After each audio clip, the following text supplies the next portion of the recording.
All right, welcome everybody. Great turnout. I think we're good on chairs, but we've got plenty more if we need them. Welcome. We're excited to have with us tonight Lynn Duryea and Lissa Hunter, and I'm sure you all know them probably at least as well, if not better than I do, but I'm going to give an introduction anyway. So for those of you here in the gallery, just so you know, we always live stream our talks on Facebook, so you can always watch it that way if you can't make it in. And then we put a recorded version on YouTube, so if you ever miss one, just go to YouTube. You can see every show we've ever had, there's an exhibition video, and every talk we've ever had, there's a video of the talk. And if you are watching on Facebook and you want to ask a question, just type it in the comment section, and I'll read it here to Lissa and Lynn. So now a little bit about Lissa and Lynn. Hopefully, you all know Lissa Hunter as one of our guest curator extraordinaire and artists. She's a studio artist who lives and works here in Portland, about 5 minutes away, if that. After many years working mainly in basketry, she has added drawing and working in clay to her practice. Her work is in the permanent collections of the Smithsonian in DC, the Museum of Fine Arts in Boston, the Museum of Art and Design in New York, and the Houston Museum of Art, among others. She is a Maine Arts Commission Individual Artist Fellow and a Maine Crafts Association Master Craft Artist, as well as a life trustee of Haystack Mountain School of Arts. She also teaches and writes as important aspects of her practice. Lynn is also a studio artist, and she works in South Portland and on Deer Isle. She has her MFA from the University of Florida and is a professor emerita of art at Appalachian State University in Boone, North Carolina. Lynn is a founding trustee of Watershed Center for the Ceramic Arts and is a co-founder of Sawyer Street Studios, which is an artist-owned ceramic facility in South Portland. She was a recipient of the Maine Crafts Association Master Craft Award and was the first visual artist to receive Portland's YWCA Women of Achievement Award. Lynn has received grants from Appalachian State University's Research Council and the university's Foundation Fellows, the Maine Arts Commission, and Watauga County Arts Council. Lynn's work has been exhibited widely, included in CMCA's biennial, at the Currier Museum of Art in Manchester, New Hampshire, and at the Fuli International Ceramic Arts Museum in China, where her work is in the museum's permanent collection. So with that, I turn it over to Lissa and Lynn.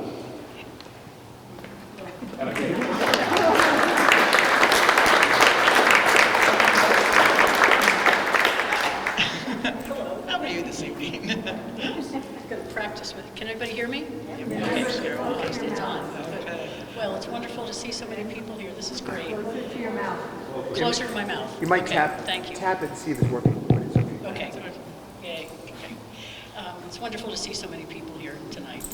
Thank you for coming. And I want to say thank you to all the folks at Cove Street. It was just such an honor and a pleasure to be invited to show my work here in this great, expansive space. Thank you to Kelly and John and Diamond, and Kelly and Roy and Dean who did the installation. So it's just, I'm really, really pleased with it. So. Then you're not loud enough. I'm not loud enough. Am I loud enough now? You know what it is? You got to talk right into Even it. closer. Even closer. Yeah, there you go. Okay. Thank you. This is very intimidating to do this, by the way. Did you miss anything really important when I did? Thank you. There was a lot of thank you in there. There was a lot of thanks. Thank you. And I'm not quite sure why I'm here, except that Lynn asked me to be. She is a very good speaker about her own work and about art in Maine and how she came to be where she is and why and how she does this beautiful work. But the other day we got together saying, okay, what's this going to be? And after an hour and a half of chatting, we thought, this should have been the thing, because we went from one subject to the other so easily in terms of what we have in common and what certainly she has to offer in terms of her work and her presence in Maine art. One of the things that John and Kelly and the gallery has been steadfast about is supporting and showing Maine artists, among others. But those of us who do art and live in Maine are thrilled to have a place that is of this caliber to show our work. So I've thanked them as well for doing that.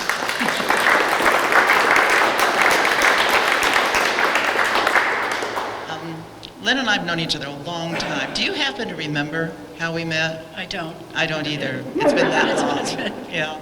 I'm sure it was through Maine Crafts Association or some of the organizational things we were involved with. Haystack, perhaps. Could be Haystack. Yeah, yeah. So it's that kind of relationship. She works in clay. I typically work in fibers, and so we have different approaches to what we do, but I think we have a similar muse, perhaps. So we always have a lot to talk about in terms of our work. Lynn has a wonderful website, LynnDuryea.com, which has a lot of information, not just about her work to look at, but the process that you do, which I think is really interesting. So I recommend going to check that out at some point. What I think is interesting too is where you grew up, how you came to Maine, your connection between Montauk, where you grew up, and Stonington, Deer Isle, Maine, and what that has to do with your work. So, is that too big a thing to throw at you? That's a lot, but You can do it. I can do it. I grew up in Montauk on the end of Long Island, the very end. And my father, among other things, was a wholesale seafood dealer. And when he returned to Montauk after World War II, he wanted to expand the seafood business that his father had started. So it was going to be a large wholesale business, which meant finding lobsters further afield than the end of Long Island. Excuse me. So he did exploratory trips up and down the Maine coast into Canada, I think as far as Newfoundland, maybe even Labrador, and settled on a number of places, including Deer Isle, Stonington. So Deer Isle, Stonington, also Clark's Harbor on Cape Sable Island in Nova Scotia, were the supply end of his business, and he shipped the lobsters to Montauk when they were distributed from there. And he did really groundbreaking work in the seafood industry in terms of how he transported the lobsters. He had what we think is the last wet well boat that was built in this country, and a wet well boat is one that literally has holes in the holds, so when the boat moves, fresh seawater circulates to keep the lobsters alive. She was built in East Blue Hill. Looks like a sardine carrier, but the best part is she was named after me. And she was christened when I was a year and a day old. And so that's how I first got to Deer Isle, was with him, but I never saw the place until I was 23 years old. Anyway, and so I just absolutely fell in love with Stonington. And I'm sure a lot of you have been there. It's just the geography, the architecture. Stonington was largely built, but the downtown part was largely built between 1890 and 1910. It was a boom town because of the quarry industry. And so it was like, in 1970, when I saw it for the first time, it was like driving into a time capsule. I mean, just beautiful, beautiful buildings on all this granite. And I like piles of rocks, and there was a lot of, there were a lot of rock piles, and just that, I remember driving along Sand Beach for the first time and looking out and thinking, oh my God, this is how this place has looked for thousands of years, and it still looks this way. But it's also the culture. I'm very, because of the connection of my father, very connected to the seafood industry, and I just really like the creativity of the fishing community, the hard work,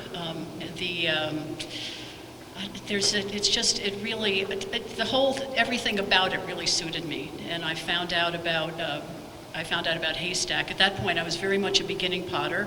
I was taking classes one night a week at this funky little studio in the East Village. I was in graduate school in art history and museum studies. And then I heard about Haystack, and so I called Fran Merritt, who was then the director, and Fran said, well, any of you who knew Fran, well, we don't have room in a pottery class, but we can put you in a photography class. I said, that'll be fine. So I spent the next 2 summers going to Haystack, living on top of my father's business in Stonington, and then I moved there in the spring of '74, thinking I was going to stay for a year. So one thing led to another. I lived in Stonington for 4 years, and then I built a studio on someone's land when we were together. And then when we split up, I sold that and bought the building I have now, which I've had since 1982. So I've lived full or part-time on Deer Isle for 51 years. So it's, and for those of you that know what Eastern Long Island has become lately, Deer Isle suits me a whole lot better than Montauk does. So there's that part of my life. That's how you got up here to Maine. Yeah. I love that connection. And also you referred to sort of a combination of what the wharfs looked like in Montauk and in Deer Isle, and things like rusted metal and structures and all of that. Yeah, I think that a lot of the forms of working waterfront, you can sort of see the reference in pilings, but and the rusty metal part started actually when I was in graduate school. I went to graduate school when I was 52 at the University of Florida, and Celeste Roberge is here, who I had the pleasure of working with while I was there. Somebody left big sheets of rusty 22 gauge steel in the sculpture yard, and that's how that all started. And then we were blessed with a wonderful salvage yard in Ocala, Sfinga Brothers, where once I ran out of that steel, I went and got more steel. But it's so the forms and structures of working waterfront, pilings, wharves, boats. So some of the pieces literally rock. So that, yeah. Yeah, but that's not how you started working in clay. No. The decorative forms, functional work that she did, and some of us are lucky enough to still have some of it. I have the best salad bowl in the world that Lynn made. And did that very specifically, did a line of work, you had assistants, you sold to Tiffany's, and then there became a moment that changed for you. But how did you decide to start with functional work, and how did that play? Well, the place where I started, Cooper Square Art Center, was the funky little studio where I started, and everybody was making functional work. So that's what I started making. I thought, well, that's what you do with clay. And it was actually in '86. The first thing that happened was I got a % for art commission for large-scale planters that were installed at it's now Northern Maine Community College in Presque Isle. And so I needed more space than what I had in at that point I was dividing my time between Deer Isle and Portland, and I was working in a studio on Congress Street. And George Mason invited me to work at Watershed for the summer. That was just pilot program, as rough as you could possibly imagine. And so there were about 12 of us there from the United States and the UK working together.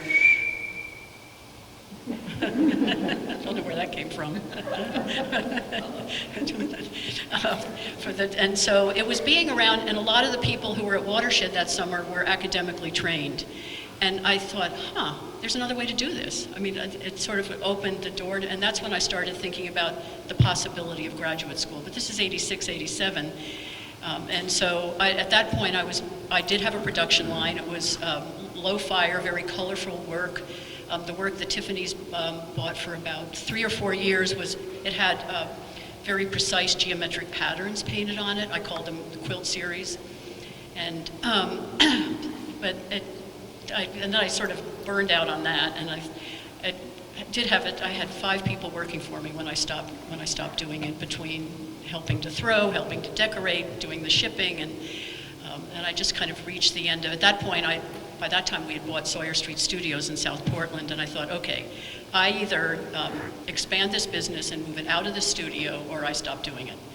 And I decided to stop doing it. I did 1 more year. I told everybody, you got 1 more year. So I had the best year ever, because if they were ever going to have one of those, they had to do it. And so my work changed. It became more about form, less about surface, and I started manipulating the pieces a little bit more, shaping them. And then it was two things that, and I was just kept thinking there was more to do. And I met 2 people. One was Bill Daly, who is a ceramic artist he taught Open Door at Haystack. That's a workshop that Haystack does just for Maine residents. And I just we connected in a really nice way. And then I had the opportunity to work with Eddie Dominguez, who's through Haystack did a series of tiled mural projects on the island.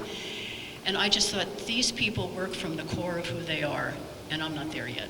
I mean, I was making perfectly nice work, people were buying it, but I thought there's more, there's more to do here. And so that's when I started seriously thinking about graduate school. So that's what, so I was 52 when I went to graduate school. I said I was the oldest living graduate student. I'm not sure that was really the case, but but it was, I was older than a lot of my faculty, but anyway. The only time I felt really old was when I went to parties with all the other graduate students, and I'd look around the room and I think, they tolerated me. Well, I think you were probably very wise not to try to be one of them at that point. So when you went to graduate school, and I congratulate you, I think at 52, to do something that is not only so otherworldly in some ways, but it was in Florida. So you were going to a different place with people you didn't know to do something you didn't know about, and there you were. And I think at that point, one of the things graduate school does, I think, is to let you be with people a little more like seeking the same things you are and trying to find what it is you're trying to find. And I assume that was a wonderful experience because it sort of said, yes, I'm right in doing this. This is what I need and I'm doing it. Yeah. Well, not every day, but yes, in general, that was the general feeling that I thought, well, this is my job. This is my job now. You know, I don't have to worry about, and I had been thinking about doing a low residency program, which would have meant staying here and working with a mentor and that kind of a thing. And I went out to dinner with Annabeth Rosen, she was teaching at Haystack. She teaches at UC Davis, and in this little voice, I said, I'm thinking about going to graduate school. And she said, Lynn, if you're going to school, go to school. Don't do a low residency thing, just go to school. And I'm really glad she gave me that advice because it was totally different than staying here and, you know, trying to support myself and, you know, find people to work. I mean, most of the people that I would have worked with were my peers, you know, were people that, so I really wanted to change the scenery. And I decided it didn't really matter where I went, that I was going to be so busy that the geography didn't really matter. But it was good to be in an entirely different climate, different vegetation, different, you know, just really shook things up. Yeah, I think that's wonderful. And I just, while I'm thinking of it, I remember I was 52, and it was a 3-year program, and I thought, I said, oh my God, I'm going to be 55 when I finish. And a friend of mine said, Lynn, you're going to be 55 anyway. That was a very wise comment. Did you think about having an MFA and being able to teach college? Was that a part of that decision? Yeah, that was definitely part of it. I had been teaching continuing studies at Mecca, I started out teaching at continuing studies at Deer Isle Stonington, and doing substitute teaching on the island. And then when I moved here, I started teaching continuing studies at Mecca. But to teach at higher ed, you need an MFA. And so that definitely was part of it. I was really tired of dragging my work around the country and going to craft fairs and that kind of thing. And I love to teach. It's really an important part of my creative life. And so I wanted to be able to do it at a different level and have a different kind of conversation. So the MFA really gave me that opportunity. Yeah, and so you taught at Appalachian State. Well, first I came back to Maine for a year, and I taught at Cape Elizabeth High School, and that really wiped me out because I started teaching at 7:30 in the morning. You know, it was just and then I had a 1-year teaching job at Sam Houston State in Texas, and then I got the job at Appalachian State. So, yeah. And you enjoyed that? Yeah, I did, Yeah. and it was a good part of the country to be. It's that the North Carolina is very rich in the arts, both traditional and contemporary, and the Western Mountains, where Appalachian State is, and Boone, is, you know, that whole part of the country is just full of really good makers. And Penland School of Crafts is there. It's about an hour away. So it was really it was a great part of the country, and it got me out of East Texas. There you go. How did teaching at that level, both your fellow faculty members, but also the students, did it affect how you felt about your work, or is your work and teaching quite separate to you? Was there any play there? Well, it was actually really hard to focus on my work when I was teaching full-time. It's really, especially the first few years, I mean, I was at school 7 days a week, and then I got it down to 6, and then I got it down to 5, and it was, I'm overly responsible.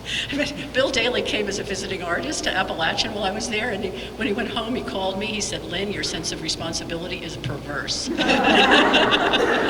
So I was always putting and we were a service-heavy department. For those of you who haven't had the pleasure of teaching in higher ed, you don't just teach. You have, all kinds of, committee work and service work, and so it all took a lot of energy, and so I don't know that I made some really bad work the first few years that I was teaching, I have to say, but I was really grateful for my job. I was really grateful that I had it at that point in my life after I'd had the experience of doing a lot of other things, because I could really tell the difference between people who had been in academia their whole careers and people who had, I think it's safe to say I was the person in the department with the most real-world experience, and so for about half the time that I was there, I taught professional practice, it was a BFA program. We didn't have a graduate program, so what can you do with an undergraduate degree, and how do you do it? And I really enjoyed that. Plus, I wasn't firing anything, so it was. But I, I had some wonderful students, and I'm still in touch with some of them, which is it's really gratifying to hear from them. And so, frankly, I needed a job.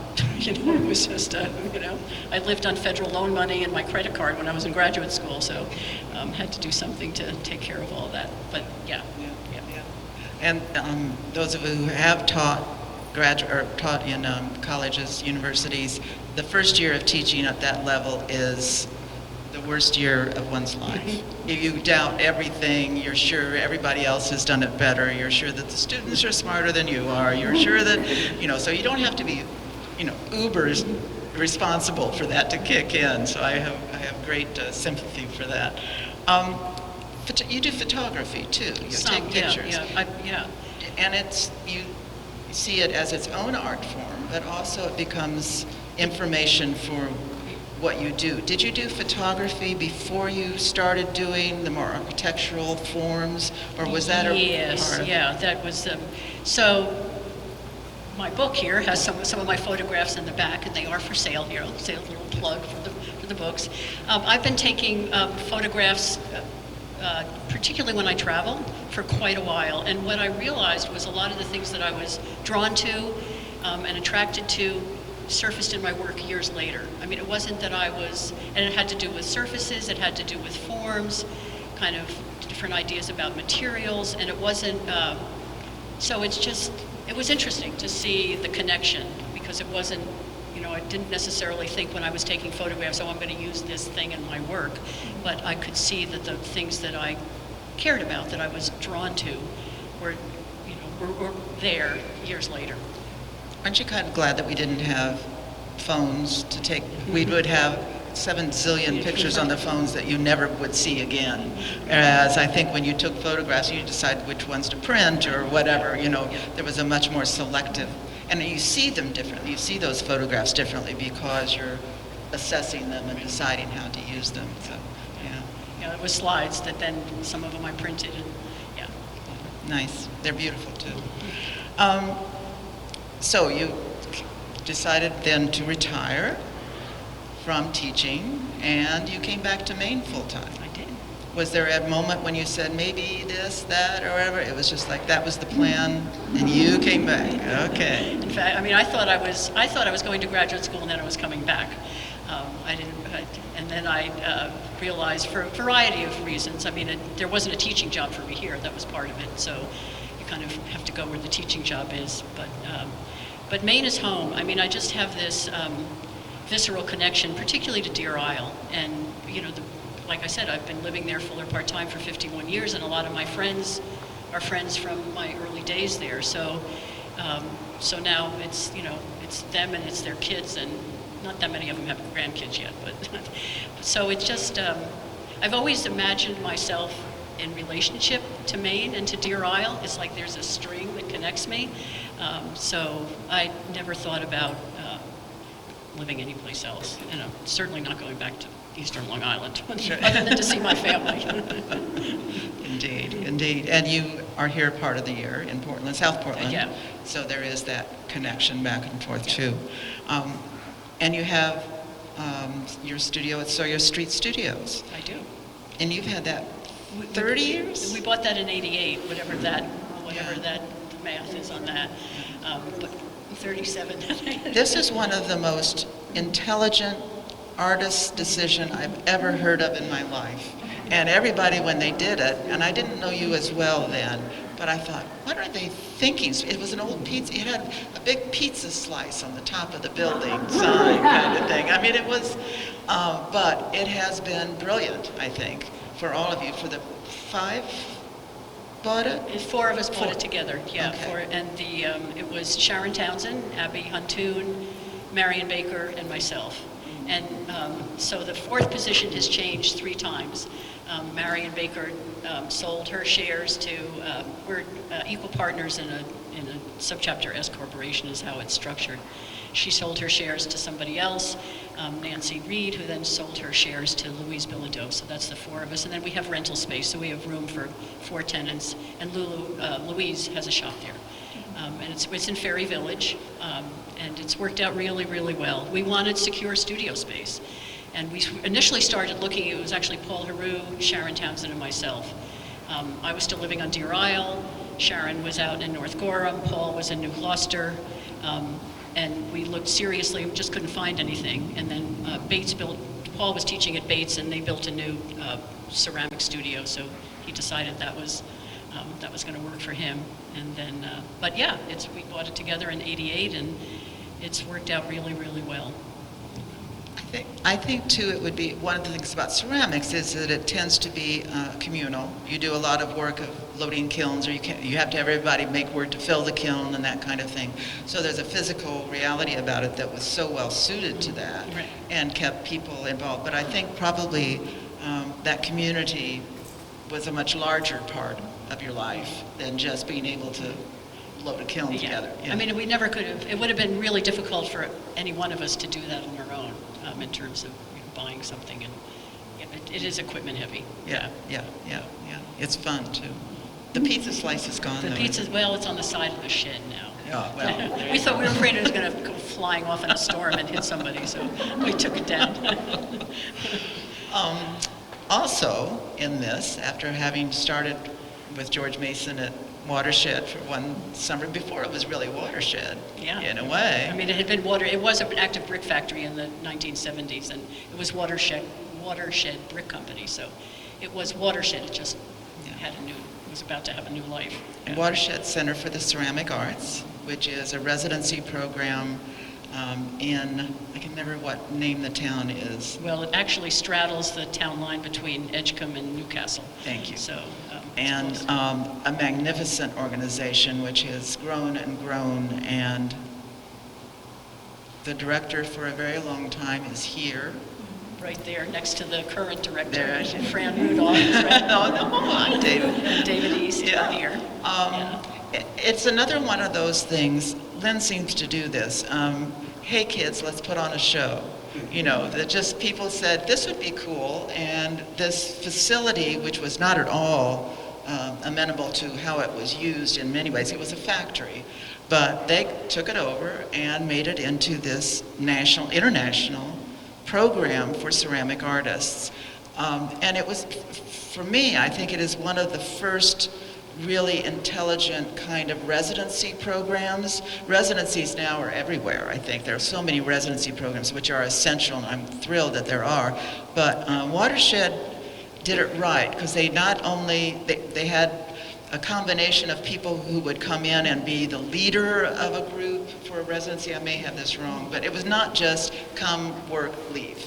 So it had a really community-centric kind of character. How did all that start with? Well, there were, like I said, there were about a dozen of us there that first summer, and at the end of the summer, Chris Guston brought his students from Swain School of Design to Watershed for a week or two. The plan was to, and there were still 2 huge beehive kilns from the active brick factory days. The plan was they were going to make enough work to fill the kiln and fire it. Well, I mean, that never happened, but a lot of conversations happened, and with George Mason, myself, and Chris, and we just really saw the possibility. And for me, a lot of what Watershed is about possibility. And the space was so raw. I mean, it had been sitting unused for a while. There was still a lot of old equipment from the brick factory days, and a big mound of brick clay that we excavated. So it went from a big mound of clay, it went further, and then it became a divot. So there's no more of that clay left. But we just saw the possibilities in it. So it became a main nonprofit by the end of that year. I mean, I say so, and it was fortunately a woman named Peg Riggs she'd been an investor in the brick factory, and she really wanted to see it be a place that artists would use when the brick factory wasn't functioning anymore. And so she actually kind of underwrote that first summer. So we became a main nonprofit that year, and then a federal nonprofit the next year. And we're just flying by the seat of our pants, but somehow it all worked bit by bit. So we now have the old brick factory is gone. It's been replaced by a new state-of-the-art studio, the Wingate Studio. And we just finished last year. We just finished a Commons. We took down the old residential. The building that first summer it was all dorm living. There was a boys' room and there was a girls' room, and it was. So we now have cabins. That was the first in the first capital campaign. Built a kiln pad, and now we have this wonderful new Commons building that's a dining hall and gathering space. So it's transformed. It really is. It's extraordinary. I bring up these things about Sawyer Street and Watershed because it's a part of who Lynn is that I think is really important. A lot of time we artists kind of think, oh, we're artists, and somehow people should do things for us. I don't think you've ever thought that a day in your life. She's always been the one who said, let's figure out how we can all do this, for which I am very grateful for her as a friend, but also for the organizations that she's been instrumental in making happen. So I've never said that to you, so I'll say it now out loud. You work in series. I do.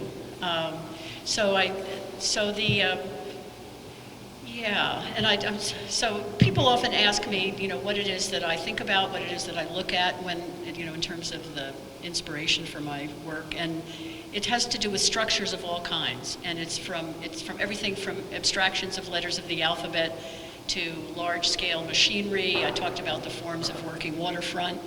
Excuse me. I'm interested also in sort of ideas of utility, but in an abstracted sense. So I'm not trying to replicate things. I'm trying to refer to things or allude to things. You asked me a question that had to do with series. What I wanted to ask was, where does this fit? Is this the end of a series, the beginning, the middle? Is there something else coming from I don't this? know. Oh. We'll see. But some of the smaller scale pieces in here, a lot of them began as abstractions of letters of the alphabet. And the first was the A form, which I just have always found that sort of triangular form to be really powerful. And in some cases it gets stretched out. Like I'm pointing at these here, the large scale, the first time I really started working larger scale was my thesis show at the University of Florida. And I really wanted something that was going to be body-sized. And to do that entirely in clay is a challenge. So I was really glad after many conversations, that some of which just I don't know. I actually remember the fall of my third year, I thought, I might not be able to do this. I might not be able to do this. I might be the first person that actually couldn't pull off their thesis show. I mean, it was just, I had many sleepless nights. But once I figured out a system and I started to, with the help of the people around me, that was one of the great things about going to school, was there were so many people there to help. They wanted to help. Plus there's all that equipment. I mean, people ask me what I miss about teaching. The first thing I miss about teaching is the sculpture shop, that I had access to all those tools and all that machinery and people's brains to pick.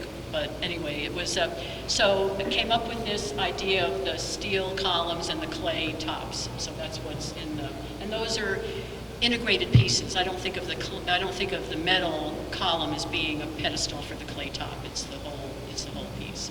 So the work in my thesis show was varying scales, and I started, I'm going to see if I can actually reach and still talk here. Well, I have to. So I work a lot with tar paper. That's what I was leading over, and I brought some stuff here with me. So a lot of the smaller pieces are built on their sides. So this is the pattern for, there's some pieces in the other, in the second gallery. So this is, so I figure out a lot of stuff with tar paper. And so this shape here is the form, there are variations on a theme, but, and that's a lot of, when you said series, that's a lot of what the series provides. It's like, I work out ideas over a period of time, and sort of small increments of change, and I'm interested in that, and kind of minimal structures, things that have a tight profile, and a lot of the steel, all the steel columns are elliptical shapes, and it's a circle that gets squeezed, and I feel like that gives it more energy, that kind of taking a circle and squeezing it into an elliptical shape. So where did I leave off on that one? But anyway, this is so when I first started working with the tar paper, I would figure out a lot of the forms with the tar paper first, and then I would see, well, what can, because at that point I'd started working some with the sheet metal, so I think, well, can this be made out of metal? Can this be made out of clay? And all of my clay, at that now, everything is slab construction. So it's sheets of clay that gets rolled out. And I'm working a lot, so the nice thing about tar paper is it's got a stiffness to it that's, it's not as exactly like working with clay, but it's similar, so it can get wrapped into those same kinds of forms that the clay can get wrapped into. But I could figure out can this be made out of clay? Can this be made out of metal? And one of the things that came to me was that materials have both a form and a language. So there's a way that different materials behave differently, and so you can do different things with different materials. And in some cases, there were some forms I could make in both clay and metal, and some that I couldn't. It had to be either metal or it had to be clay. So it was. So in this case, I would figure out the shapes, and then it would become. I would open it up, and it would become a pattern. And then I put it back together again, it becomes the mold to support the clay piece, because clay slabs need support. Unless they're really small, they need support to dry. And these larger ones I built in sections so that they would fit in the kiln. So these pieces here they're wooden bases that I bought from Corey Daniels, he told me they came from the paper industry. They were spools for the paper industry. And then sonotubes, they're used in construction. They're piers for pouring cement, concrete. So sonotubes, and then plywood plug that became the platform for the clay pieces. So that's a way of getting scale without making it all out of clay. You sewed as a little child, bit. I was in high school. Yeah. Because this always reminds me, especially the pattern making notion, these are very much like sewn construction, if you think of pleats and darts and A-line skirts, all of those kinds of things, you can kind of see that. If you couldn't work in clay, what would you do? Tar paper. No, can't do tar paper. Can't do tar paper. That's not allowed.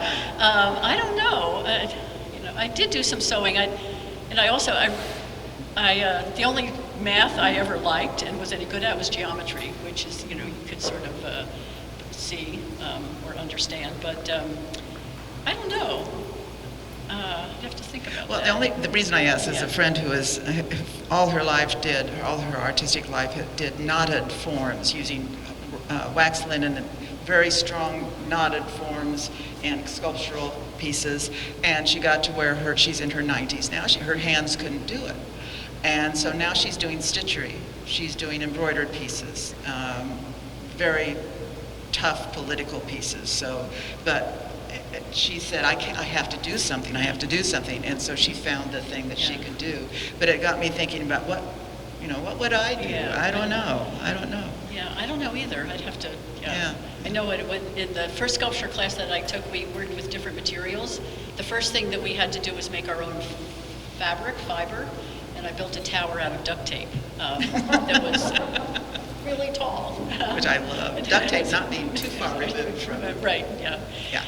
And then the thing that I was the worst at was wood. I just could not I drove the tech in the sculpture department nuts because he kept saying, Lynn, that's not going to work. And I'd say, well, why not? You know, it's just like, but I'm just not that precise at measuring either, even though I'm probably I have a lot of rulers in my studio. I'm very precise about what I do, but not the kind of precision that is required for wood and those joints. And I'm with you. Yeah. One of the things, too, that I think is so profound about your work are these surfaces that she gets.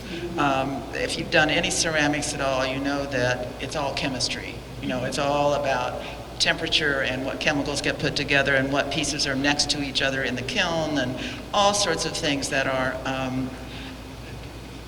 one way of looking at ceramics. And a lot of people, I think what's of interest to them is the glazing, and other people it's more the form, and Lynn does both.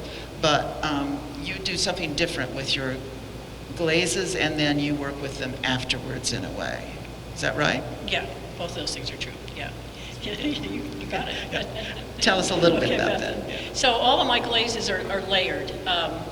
I work low fire, and partially that started, the first studio that I had was on Main Street in Stonington, and everything either came from the Deer Isle dump or was loaned to me by somebody.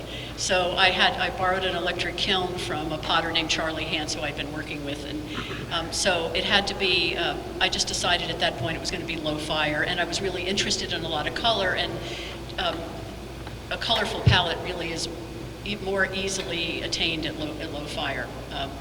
So that was how, you know, so basically I've always worked with, and terracotta clay, which is what, so this is the, you know, the clay without any glaze on it.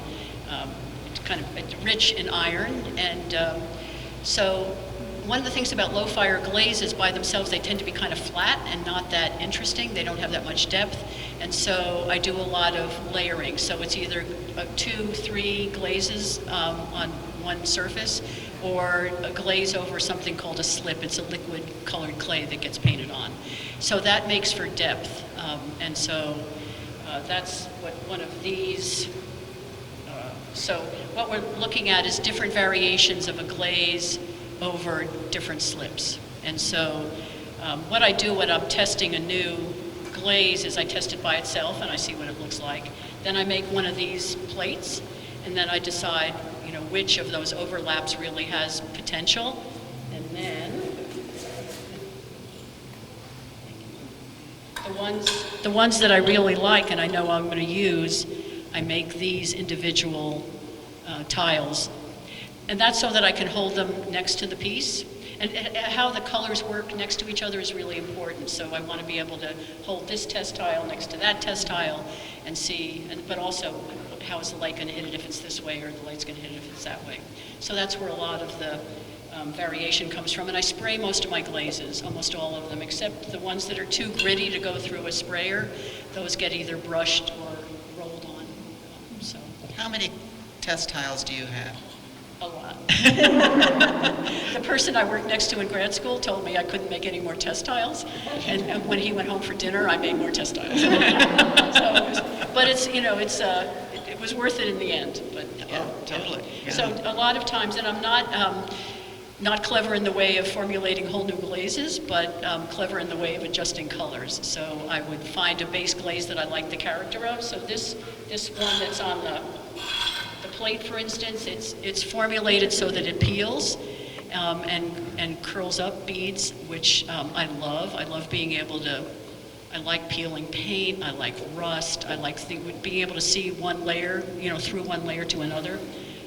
And so this is the 3 of these stripes are the same base glaze with different colorants in it. So I'll find a glaze that I like the character of it and the quality of it, and then I'll test it with a wide range of colors. So that's where my experimentation comes in. I mean, painters know nothing of this, right? They just go splash the paint on there. I know that's not true, but I think it's just it's so remarkable, the body of information that is required for any particular medium that you're working in, and this is just amazing to me. And then it gets really hot.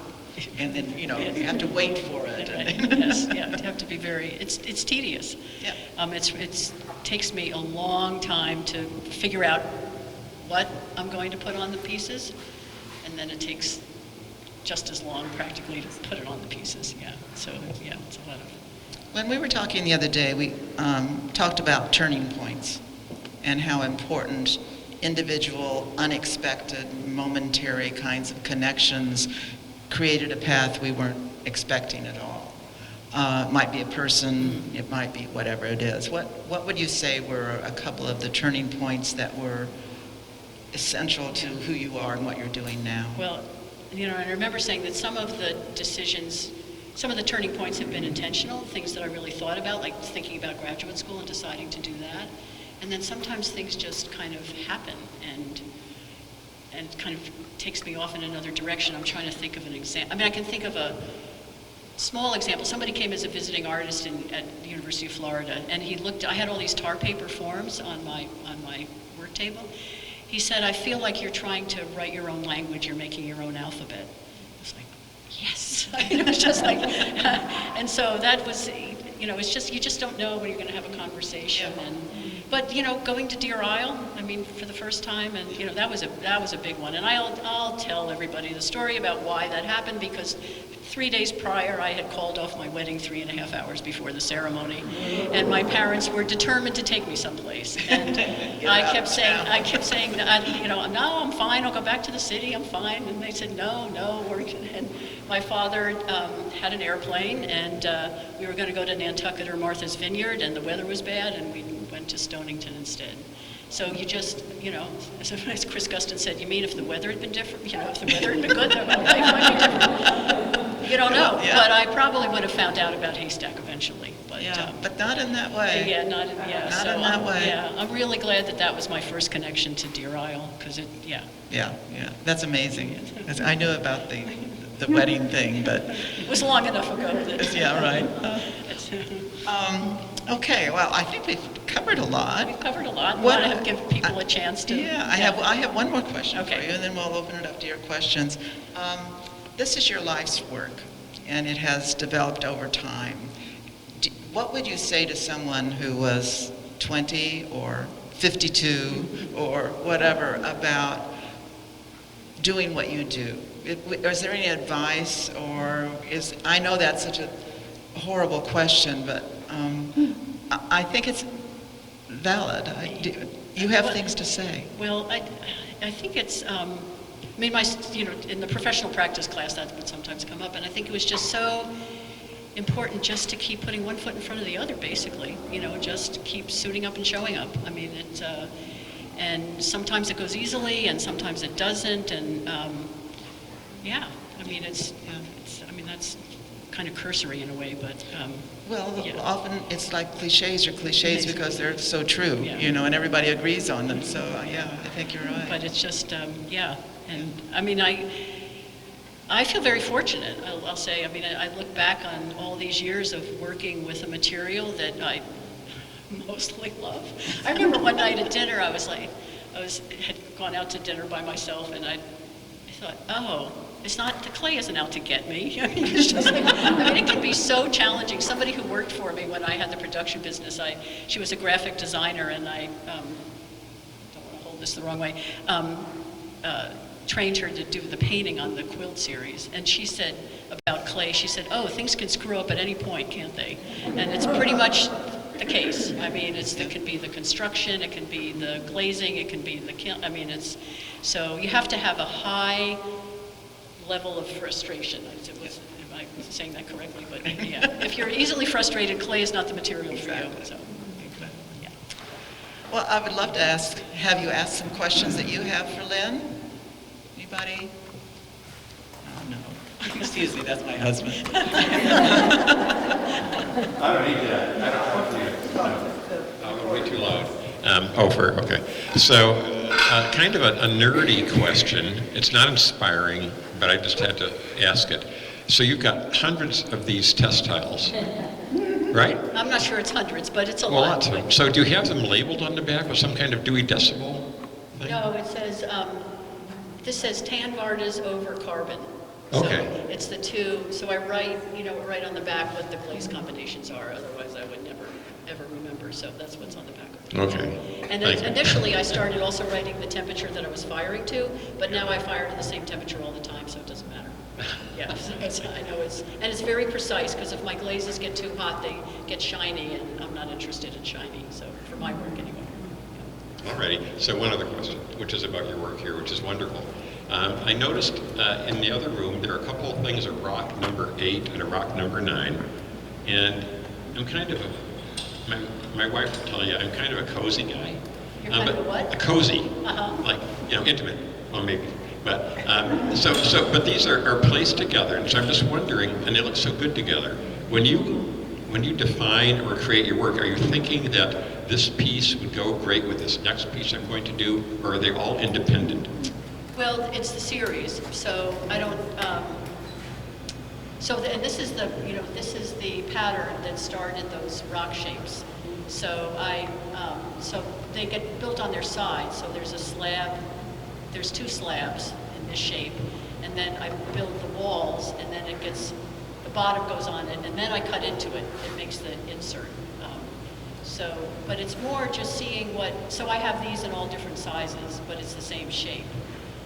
So I'm not necessarily thinking about I'm thinking about how that series will interact more than I would think about, other pieces interacting, if that makes sense. Yeah. Another question?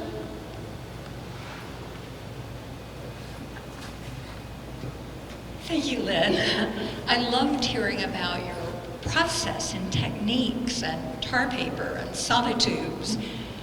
So my question is, when you look at these forms in this center grouping, and the off-kilterness, I walk up to your sculptures often and I want to touch or push them, and I just wonder, are they top heavy? Do you weight the bottom to keep them steady? There are sandbags in the bottom of the sonotubes. There's sandbags to help make it more stable. And the same thing with the bottoms of the steel. So the steel pieces have a piece of plywood, and it was much easier if I made the clay piece first and then made the pedestal to. But in any case, there's a piece of plywood at the top, a piece of plywood at the bottom that's open like a donut, and then there's just 3 1x1s, wooden, and then the steel wraps around that. And it's important to me to see the seams, and they're held together with pop rivets. So that it is glued to the plywood, but then the seam is pop rivets. And so I'm going way off on the weighted part, but it's important for me to see how things are put together. I really care about that. And I think the strongest work is the work where ideas and materials and technique somehow come together. That there's, and that's what helps, in my mind, that's what helps to propel my work forward when it moves forward. Did I answer the question? So yeah, there's sand. Yes, good. There's sand in there. Hi. So if anybody's worked with big slabs of clay, they're very unwieldy and difficult to move around. And I happen to know you also invented something that helps with that. And I thought it might be fun for everyone to hear about your invention and how you manage those big slabs of clay. Yeah, they need support. So the shapes that are the tops of all of those, the ones with the steel base. In graduate school, I devised something that I call the slab sling, and it's a wooden frame that has holes drilled in the top of it every 2 inches, and I can put slats there, and then I have tar paper stapled to those slats that generate the curve, so that the slab can get laid into the tar paper and stiffen up enough that I can pull it out and work with it. And so, I don't know if you can exactly visualize that, but it works. And I wasn't so sure, but the first time I pulled one out of the sling and it stood up, I was like, hallelujah. And what I do is I roll big sheets of clay out, and then cut with the pattern, cut out the pattern, and move it on interfacing, which probably a lot of you are familiar with. It's so that then I can drape that whole thing into the curve, and so it gives me the ability to support large-scale slabs, but also to have curves that echo each other, so that I can make the two curves in the tar paper. So if you were looking at it in profile, you'd see these tar paper loops, and they could get moved. It's 2 feet in one direction, 3 feet in the other. So, and I have wooden slats that go in both directions, so I can do it in a variety of ways. It's a great example of something you think, why didn't somebody think of this before? Because it's so simple and it solves the problem so beautifully. And I almost went into production with them after I finished teaching. I'd been thinking about marketing them. And I got as far as, I did a demonstration at our National Ceramics Conference in a process room. And I got a copyright, couldn't get a patent, a sling isn't patentable.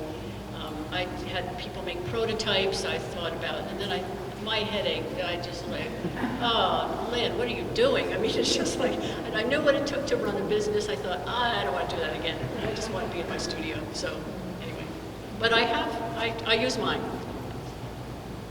Oh, there was a question here. Hi, Lynn. Can you hear me? Yeah. So this piece is supposed to be together that way. Like you want specifically to have the one that has the red to be a little bit slanted. So I'm just curious if that's deliberate and why. The slant on the individual pieces, yes. But one in particular, maybe it's my perspective, has more of a right slant, the one with the red in the bottom. Yeah. The red base, yeah. So can you explain that one, please? Are you talking about the relationship one to the other, or Yeah. as individual pieces? You could do Both both. ways, yeah. Well, the slant was intentional, just the way that the forms work on the individual pieces. And they, like I said, they started with these cone shapes. I had to make molds for those, because it was too big for a piece of tar paper to support it. So I made tar paper positive, stuffed it with clay, and then Eli Sobel made molds for me, 2-part molds. So I would drape the slabs into that. But in terms of the configuration here, that was the inspired installation of Kelly and Dean and Roy, to put so that the way that they're speaking to each other here is different than the way that they speak to each other in other places. Oh, If that answers, is that what you were looking for? And it's always interesting to have somebody else arrange your work, because they see different things than I would. I mean, it's not dramatically different, but there's just little things like this shortest one, just having it face so the angle is pointing into the group. I would have done it in the other direction, but I'm really happy with how it looks. I love what you're saying, because I would have thought that one in the middle always had to be in the middle for a reason. No, but I love yeah. that you just explained that. Thanks. No, they've been in a couple of different configurations, but yeah.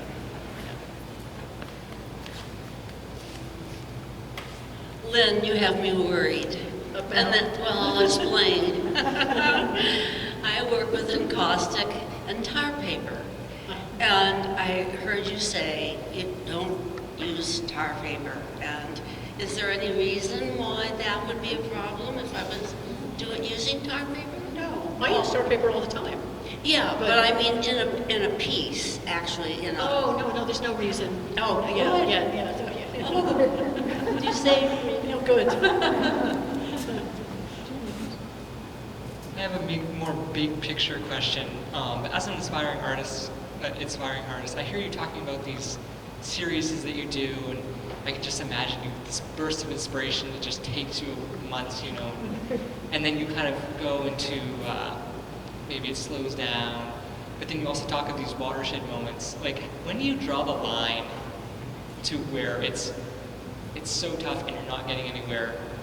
Where do you draw that line? Because when it's tough, that's when you get those watershed moments. So like, That's when you have to, I mean, sometimes when you hit those kind of roadblocks or whatever, and you're just not sure what to, so then you have to decide, okay, do I back up or do I keep going? And I'm just remembering an example after my second year in graduate school. I stayed after school was over to work on some stuff, and I had a piece that It was such as that, oh, I've done this way too many times. And I flipped it over, and then a whole new thing opened up. And so that, I mean, that's a small example, but I think that, yeah, it's just, and it's not a flat road or a clear trajectory. I mean, it goes like this, and so it's just, and sometimes, you know, I feel inspired and sometimes not. And so sometimes, and one of the things about working in series is that it gives me, you know, there's kind of a place to go back to start again if sometimes I just say, okay, I'll go back to where I left off because I'm not feeling something really new happening here, so I'm just going to go back to where I left off. I hope that answers your question. Yeah, good.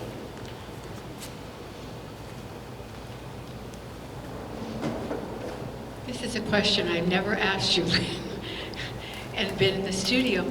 How do you assure when you roll those giant slabs that the width, depth is equal, is the same? Because I have a slab roller that's got 2 rollers, and so I can adjust the thickness. Okay. And that's you don't need a slab roller to work with slabs, but because my pieces have so many seams in them, it's really good to have the thickness be uniform because then the edges are meeting each other. And so I pulled out let's try not to break it. So this is built in sections. So I build the bottom piece, and then I build the top piece, and then join them. So there's a lot of seams in here, and every seam has a coil between it. So there's a lot of thank you, my assistant.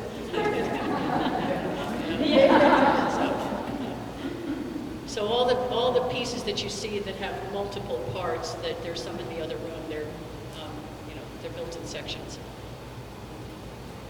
And the wire is a Canthal wire. It's the wire that conducts heat in an electric kiln, so it gets put in before firing, and then fires in place.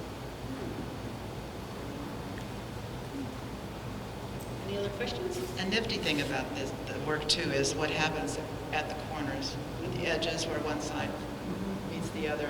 They're so dynamic. It was just that little reveal of color. I think I just Just scraping off. uh, It's safer in your hands.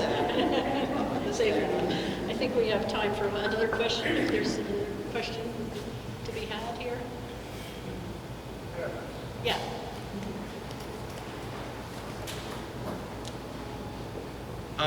Your work seems to come so much from your own internal inspiration, and a lot of times shows get presented on particular themes. Can you describe how you would accommodate a theme if someone wants you to be in a show? And I mean, like if it was a show that was all dogs, would you make a dog? That'd be a challenge. I mean, I don't think you'd make a dog, but I'm just... Well, it would be an interesting looking dog if I did. I'm just curious how you do that. Well, here's an example, actually. These pieces were, Lissa curated a show that was at Mecca in 2019, and the theme was darkness and the light. And we could interpret the theme any way we wanted to. So basically, what I do sometimes when something's really new like that is I make word lists and try and see where, does that give me an idea of a starting place? And what I came up with was, I thought about a lot of different kinds of configurations, thinking about forest forms, and they were, went through a lot of stuff until I came to this, but that's so that's an example of, but I don't necessarily work around a theme, although I'm part of a group of 12 sculptors, life forms, and we're showing together between 2024 and 2027 3 all-person shows and 3 four-person shows. And the four-person show that I'm in is in a gallery, Triangle Gallery in Rockland in October.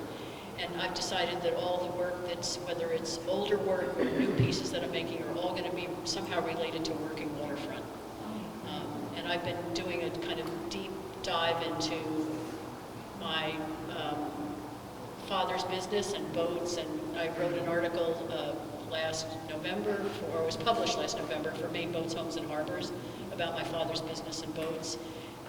and just sort of a lot of conversations with, especially the older fishermen on Deer Isle. So, yeah, it's interesting because it's always been part of my life, but it feels more important now in a way than, I don't know how much it has to do with getting older or what, but all that connection really matters.